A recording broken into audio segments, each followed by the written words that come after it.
English మాట్లాడాలంటే ఖచ్చితంగా మనం టెన్సెస్ గురించి పూర్తిగా తెలుసుకోగలిగితేనే చక్కటి ఇంగ్లీష్ మాట్లాడటానికి అవకాశం ఉంటుంది. ఈ వీడియోలో మనం ప్రెజెంట్ పర్ఫెక్ట్ కంటిన్యూస్ టెన్స్ గురించి తెలుసుకుందాము. దీని యొక్క యూసేజ్ ఎక్కడ ఉపయోగిస్తారంటే దీన్ని గతంలో ప్రారంభమైన పని కొంతకాలం పాటు కొనసాగి ప్రస్తుతం కూడా కొనసాగుతూ ఉంటే ఆ పని గురించి చెప్పటానికి ఈ ప్రెజెంట్ పర్ఫెక్ట్ కంటిన్యూస్ టెన్స్ని వాడతాము. గతంలో ప్రారంభమైన పని కొంతకాలం పాటు కొనసాగి ప్రస్తుతం కూడా కొనసాగుతూ ఉంటే ఆ పని గురించి చెప్పటానికి ఈ ప్రెజెంట్ పర్ఫెక్ట్ కంటిన్యూస్ టెన్స్ని వాడతాము. దీని యొక్క స్ట్రక్చర్ ఏ విధంగా ఉంటుందంటే subject plus have been plus verb four plus object plus extra words or other words. ఈ విధంగా దీని యొక్క స్ట్రక్చర్ ఉంటుంది, అంటే వాక్య నిర్మాణం ఉంటుందన్నమాట.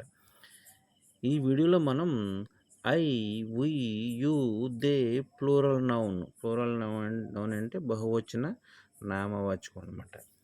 ఈ I, we, you, they plural నౌన్లు సబ్జెక్ట్స్గా వచ్చినప్పుడు ఈ ప్రెజెంట్ పర్ఫెక్ట్ కంటిన్యూస్ టెన్స్ యొక్క స్ట్రక్చర్ని ఏ విధంగా నిర్మించాలి అనే దాని గురించి తెలుసుకుందాం ఈ వీడియోలో. ఇక్కడ సబ్జెక్ట్ ప్లస్ హ్యావ్ బీన్, ఇక్కడ I, we, you, they plural noun వచ్చినప్పుడు ఇక్కడ హ్యావ్ బీన్ రావాలన్నమాట. ప్లస్ వెర్బ్ ఫోర్ అంటే verb 1 plus ing.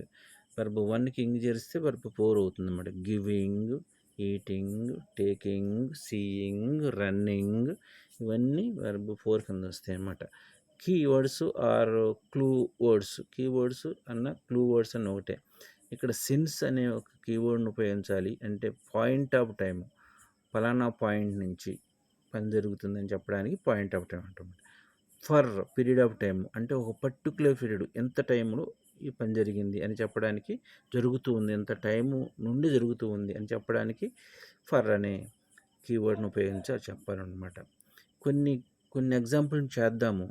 I have been reading this book for 2 hours.